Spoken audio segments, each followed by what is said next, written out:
Look, I think we're hearing, a strong message from all individuals running for leadership of our country here in Canada.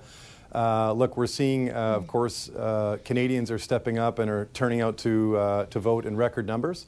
I think obviously the interest in voting has been driven by Donald Trump and some of the comments we've heard from him. And that's driving people to want to see certainty and, of course, looking to have a prime minister step up and provide that certainty going forward. Certainly one of the big stories, I think, over the last couple of months has been a major shift in polling towards the favor of the Liberal candidate, Mr. Carney. But I think there's a bigger story here at play, which is that both major parties now, we're seeing a lot of consensus, I think in response to what we're seeing to the south of us, where there's a real agreement around the importance of looking to do nation-building projects, finding a way forward on environmental approvals to make sure projects can move forward more quickly, and of course focusing on the development of trade corridors. So we're seeing that consensus, and I think that that's a good thing because ultimately that will serve Canada well going forward and ensuring that provinces like Manitoba continue to grow and develop. Well, Minister, as you allude to the swings in polling, which our colleague was just speaking to as well, can you just describe for us the sentiment shift you have seen underway in Canada amongst Canadians since President Trump assumed office? Because we've heard a lot about the nationalism, Canadians not wanting to make trips to the U.S., for example. Just how powerful a force is that? It's been an incredibly powerful force. Look, I think the comments from President Trump have really driven Canadians to unite in wanting to work together to ensure that we respond to the threats that we've seen to our economy and our sovereignty.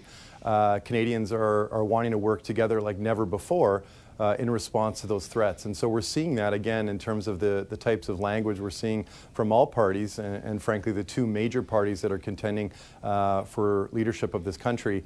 And again, orienting them towards nation-building projects. And of course, for provinces like Manitoba, this is a good thing. We're well positioned to support nation-building work with the energy and the role that Manitoba plays as an important trade corridor, not only to Western Canada, but also to Europe.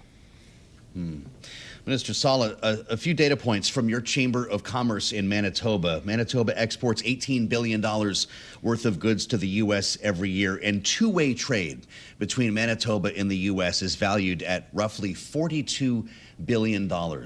What happens to those numbers if reciprocal tariffs as threatened by President Trump, and you can add auto tariffs if you want to that equation, are in fact put into effect?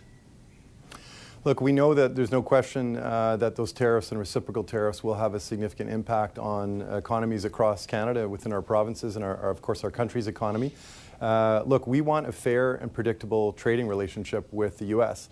And we know that this tariff war isn't helping anybody. It's certainly not helping Manitobans or Canadians, and it's not helping Americans either.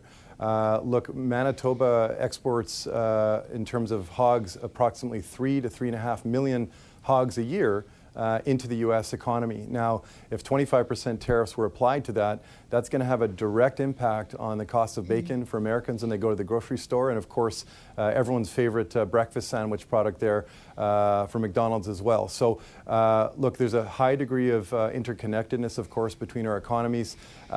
We know that the risk is real, but the impacts and the negative impacts will be felt not only by Canadians, but by Americans as well. Well, and obviously a lot of that will come down to the decision-making of President Trump and negotiations with who ultimately ever gets the majority in Parliament and then therefore becomes Prime Minister of Canada after today. But Minister, provincially, what is Manitoba able or prepared to do to offset any hardship that those who are reliant on trade with the United States may come to if we are to see a deterioration in that trading relationship? We'll always fight to protect our jobs and our businesses in Manitoba, and our recent budget in response to the threats that these tariffs have created to our economy was focused on really helping to ensure we were sustainable and that we had the resilience we need during this challenging time. And so our budget focused in responding to those threats by bringing forward a $3.7 billion capital plan where we're focused on investing in significant economy supporting infrastructure type investments, trade supporting infrastructure like our Port of Churchill in northern Manitoba, Centre Port, which is a multimodal facility to the west of Winnipeg, We've also leaned into procurement and bringing some of our procurements back to Canada and ultimately, hopefully, back to Manitoba to create more business opportunities in light of these challenges. Our province, along with other provinces, are also working very closely together to reduce interprovincial trade barriers, which we know is an essential thing we can do to help create more resilience and success for our job producers in Manitoba. So those are some of the measures that we're taking in response. Again, this is about creating economic resilience during this time of uncertainty, along with other direct supports for businesses as required. We will work to protect our jobs and protect our economy here in Canada and in Manitoba, Western Canada, and we're going to do whatever it takes to do that. To what extent is China making this more complicated as you deal with the uncertainty over tariffs here in the U.S.? Manitoba is handling 100% levies from China on some pretty important exports, grapeseed oil, oil cakes and peas, a 25% tariff, pork and aquatic products. How large is that market? How much of an issue is this for you in Manitoba? Well, we know that those tariffs are having a disproportionate impact on Western Canada, so I appreciate the opportunity to bring that perspective here today to your viewers. Look, the impact is real, of course, on our canola producers and our pork producers, and we know that those Chinese tariffs are also impacting our fisheries in Eastern Canada as well. So they seem to have been designed to try to divide our country. Canada will stand united. Our province, Manitoba, will stand united with the rest of Canada in holding firm against these actions.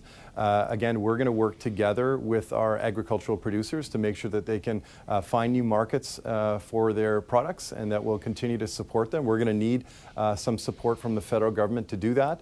But again, we're going to continue to make sure we protect those jobs. Ag is a massive sector in our provincial economy in Manitoba and a key part of our value proposition, and we're going to keep making sure that our producers are supported and are looking forward to working with the federal government to work through this challenge together. Well, Minister, as you talk about finding new markets for those goods, what trading partners does Manitoba need to draw closer here? Well, I think there's significant opportunity for us in a number of areas around the world, but one thing I'd like to highlight is just the significant opportunities we have to expand our market in Europe as a province that's located in the middle of the country, but we are a maritime province. With our northern port of Churchill, our government has been making significant investments in the rail line that takes goods up to that port as well as the port.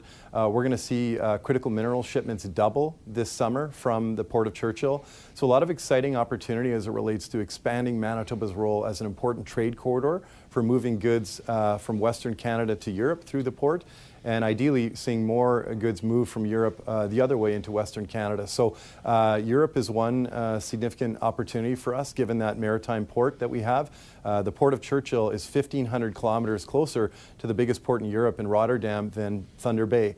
So we do have an advantage there that we're looking to continue developing, and I think you can expect that we're going to keep working to grow that opportunity, that trade corridor, to expand trade with Europe and beyond.